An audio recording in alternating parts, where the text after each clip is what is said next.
We woke up to massive Tether FUD this morning. What does this really mean for Bitcoin? Does it mean anything at all? Wow. We woke up to some very interesting Tether FUD. So if you follow the Bitfinex account, you probably saw this. Tether fraud is even bigger than FTX. In fact, FTX was a feeder fund for the Tether fraud. Tether actually sent legal threats to CNBC demanding that CNBC delete interviews where Tether admitted to helping Sam Bankman-Fried. Here's the interview that Tether tried to delete. And of course, I'm going to put this link in the show notes so you guys can go and watch that full thing. And what was this? This was a response to, interesting, right? The Consumers Research account. Look at that, organized to serve consumers, but we're backed by politicians. So are we really looking out for consumers, or are we just doing the bidding of our masters? Remains to be seen, doesn't it? Anyways, is this the next FTX? That's right, guys. Tether FUD is in overdrive mode, okay? It's the next FTX. They don't do auditing. Tether's just a giant machine to funnel funds to terrorists and drug dealers and, financing all kinds of illicit activity, okay? So Tether needs to be taken down. Now, obviously, this is all just total gloom and doom. Let's dive into it, and we're going to try to provide a little bit more of an objective, realistic perspective on the actual landscape that we all exist in. Okay, let's dive into it. Here we go. All right, we've got this article here out of International Business Times. Tether accused of corruption, suspicious business in Times Square billboard ad. That's right, guys. This FUD campaign had it all. It had article drops. It had interviews. It had a billboard in New York downtown. Okay? Tether bad. Now, before I continue, I am not a proponent of Tether. I just simply understand that it's a shitcoin. Okay? It's a shitcoin like every other shitcoin. And guess what? If Tether were to disappear, another Tether would appear, okay? And for the people that think, well, wait a second, Tether controls Bitcoin. Tether came out in 2014. Bitcoin had a nominal value long before 2014. So the idea that somehow Tether drives Bitcoin, this is just a stupid shitcoiner narrative to get you to buy shitcoin A or shitcoin B. That's really all it is. It's don't buy Bitcoin because of Tether. Here's my shitcoin. So anyways, whatever. All right, let's dive into this nonsense. Here we go. A nonprofit. It's always nonprofits. I love these guys. It's so good. I think I'm going to open a nonprofit too and attack all the people I hate under the guise of serving the consumers, of course, right? Because we serve the consumers. So, a nonprofit that focuses on issues and products or services of concern to consumers has accused stablecoin giant Tether of having a shady business that may not be stable after all. Consumers Research ran an ad on a billboard in Times Square, New York City, Tuesday, wherein the cryptocurrency titan is accused of corruption. The nonprofit also set up a website dedicated to its cause for informing consumers about Tether's alleged suspicious business dealings. And the website for the people who actually want to waste their time to go check it out is tetheredtocorruption.com. It's so clever. It's so clever. Anyways, we're sounding the alarm on the threat of so-called stablecoin poses to consumers and their suspicious business practices. Tether thrives in the shadows, refusing to be audited and constantly dodging fraud investigations. Halt. So, Tether doesn't get audited, supposedly, right? Well, we're going to go take a look at the Tether website. And yeah, I mean, this Tether transparency stuff with the peg, this is all nice. I don't really care about this. But what I do care about, the thing that they say is that they've never been audited, but yet there are a number of independent audit reports. So, yeah, I don't know if I buy that. I don't know if I buy it. And the other thing is this, right? While this organization is pointing the finger at Tether, okay, pointing the finger at Tether, because keep in mind, which I will show, they are a right-wing, not that I care, right-wing, left-wing, I don't give a shit about politics. It's all a scam. We're watching a show. But the point is that the organization that put out this report is funded. It is a right-wing funded nonprofit organization. Okay. And again, make a difference whether it's right or left wing, just pointing out that it's got nothing to do with the people. It's got to do with politics. Anyways, so as I was thinking about Tether's audit, right? Something that came to mind was, what about the Fed? Right? Don't we care about the Fed? Because Tether's just this small fish in a big pond, and the Fed is actually what controls all of the monetary policy here in the US. So yeah, let's dive into it. So this is actually pretty funny. So according to AI, right, the Federal Reserve is subject to multiple levels of audits and reviews, including annual audits of its financial statements by independent public accounting firms, which of course we've never heard anything about or from. Now, okay, let's continue on. According to the Fed's own website, the Fed is extensively audited. And not only is it extensively audited, it is accountable to the public and Congress. But then, if we ask the question, why has the Fed never been audited? Monetary policy is not audited in the traditional sense because there are no clear-cut standards for auditing policy decisions. So when I see ridiculous crap about auditing, yeah, this is kind of the glass house throwing stones. Okay? Kind of the glass house throwing stones. Anyways, let's continue. Consumers Research Executive Director Will Hild posted the ad campaign on X. And there we have it, right? Hild further said in a statement that terrorists and human and drug traffickers have routinely used USDT in their activities. He went on to warn consumers to be weary of stablecoin companies that refuse to properly certify that they actually hold the assets they claim. And again, of course, here's the assets that they claim, and here are their independent auditing reports that anybody can go take a look at. So this is just so pathetic. And again, guys, I'm not standing up for Tether. Tether is a shitcoin. I'm just trying to point out the ridiculous crap that these people throw at the wall to see what sticks. Anyways, so here we go. A voiceover asks whether Tether is the next FTX and states that the company received a 4 out of 5 high-risk rating from the S&P. It also suggests that the fraud and price manipulation within the stablecoin behemoth could be the reason why USDT is the go-to digital asset for cartels, terrorists, and human trafficking networks. Hold that thought. At some point, these people are going to start loathing AI. They are going to hate AI because, unfortunately, it goes through a bunch of aggregated data and it pulls up the results. And these results seem to be very conflicting from what these paid narrative creators are trying to propose. Anyway, so here we go. Terrorist organizations can receive funds from a variety of sources, both legitimate and illegal. These sources include state sponsors, criminal activities, donations, digital currencies. Okay, so here we go.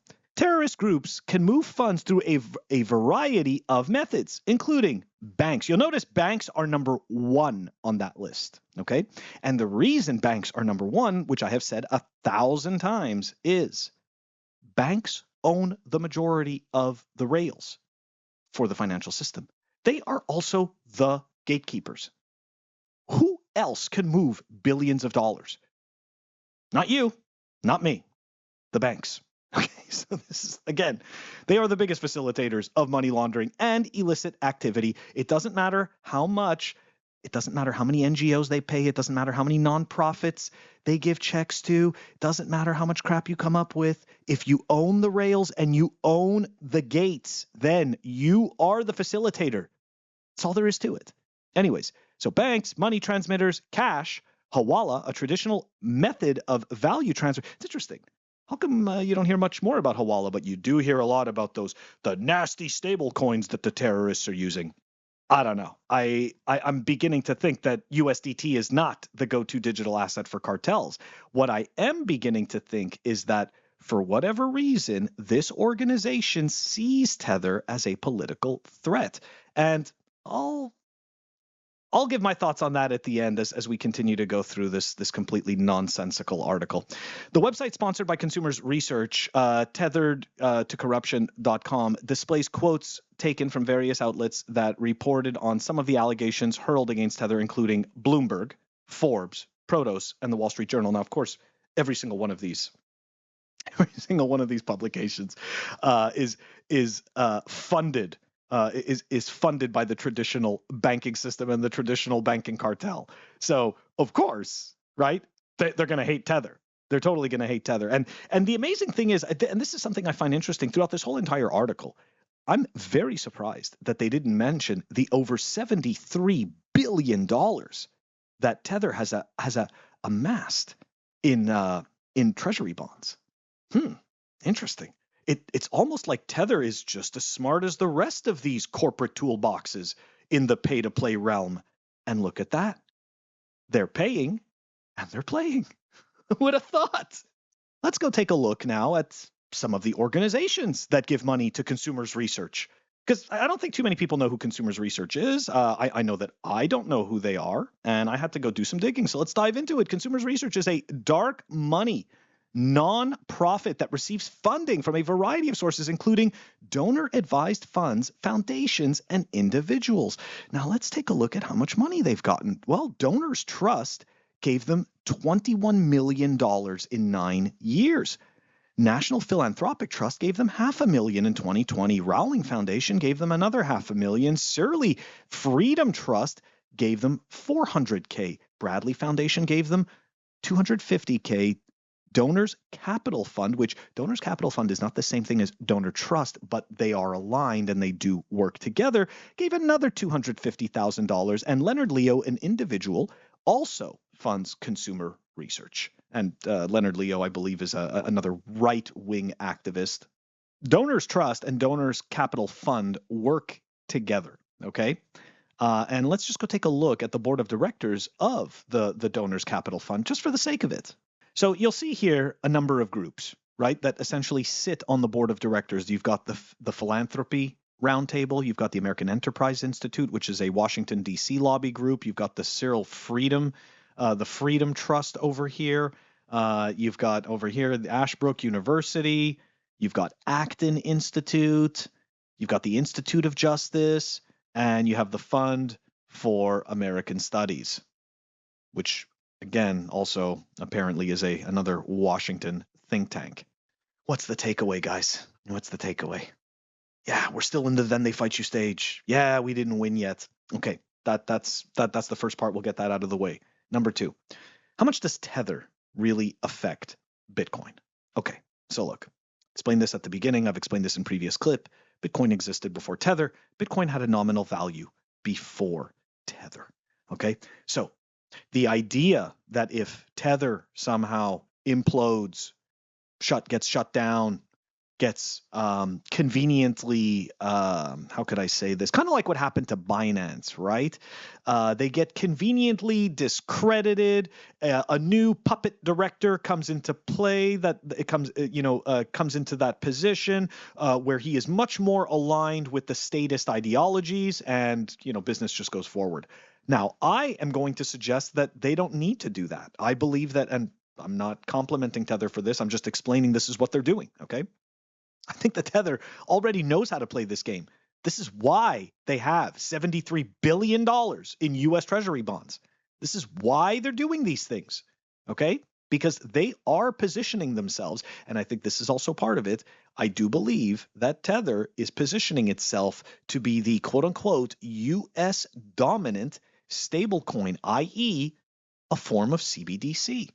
That's to me, this is the story that is emerging. And I believe that these other political players that come from these nonprofit organizations, they see the writing on the wall. They possibly see that there is a power shift. And what's happening is that they want to ensure that they maintain their moat. Now, remember what I was just reading through, right? These organizations, specifically like the Donor Trust and specifically like the Consumers Research Report, they are supposedly libertarian organizations that are looking out for the little guy, right? Just looking out for you and me, the little peons that can't stand up for ourselves. It's got nothing to do with that, okay? This smear campaign against Tether has nothing to do with that. There is a bigger battle going on here. I do think that it has to do with the US dollar and stable coins, or i.e. CBDCs, because stable coins are a misnomer. Okay, they are not stable. All they simply do is track, they're simply pegged to whatever dollar value. And as we know, the dollar's purchasing power keeps dwindling. So it's just an illusion. It's just called a stable coin. The only thing that's stable about it is that it's stably going down in purchasing power. But my point is that there is a battle brewing between the stable coins. There is a battle brewing with the quote unquote CBDCs and how they're going to be introduced, how they're going to be adopted. And I think, unfortunately, there is a small, I shouldn't say small, but there is a group of politicians and organizations that see themselves losing their relevance and losing their power. And this is part of them fighting back. Anyways, the whole point is, guys, this is a giant nothing burger for Bitcoin. They're just attacking Tether. Indeed, if Tether were to collapse and fall, there would be, I believe, short-term volatility in Bitcoin's price. Who knows? It could see 20%, 30% drop, maybe even 50% drop. I don't know. And again, that has nothing to, it's not a reflection on Bitcoin. It's just a reflection on people's emotional state about the situation. So to me, I would have just seen, I would just see that as a buying opportunity for myself to be able to get more Bitcoin, because I know that Bitcoin actually has nothing to do with Tether, but the Tether FUDsters will have you believe 100% that it has to do with Bitcoin. And of course, this whole framing as the next FTX. Look, do I think that Tether is infallible? No. Of course not. Why would I think that? That's just nonsense. I'm also not a Tether cheerleader. But do I think they're an FTX? No, I don't. I think that we need to be looking to, if we want to find the next FTX, we need to be looking to essentially very well-liked, kind of institutionally praised platforms that come out of nowhere that all of a sudden are being hyped up by the biggest celebrities and have the most money thrown at it. If you want to find the next FTX, I think that that's what we need to be looking at. I did hear some rumors, some people saying that they thought that it would be like one of the big banks, like a Goldman Sachs or something like that. No. That's not how that works. I mean, it's an interesting thought. To a certain extent, right? It would be a very interesting thought experiment to see a massive player like that be the one that folds like an FTX. But what people don't realize is those are the institutions that essentially give the rope to the FTXs so that they can hang themselves in a most illustrious way. That's what I wanted to talk about, guys. It's just Tether FUD. It's got nothing to do with Bitcoin. Zoom out.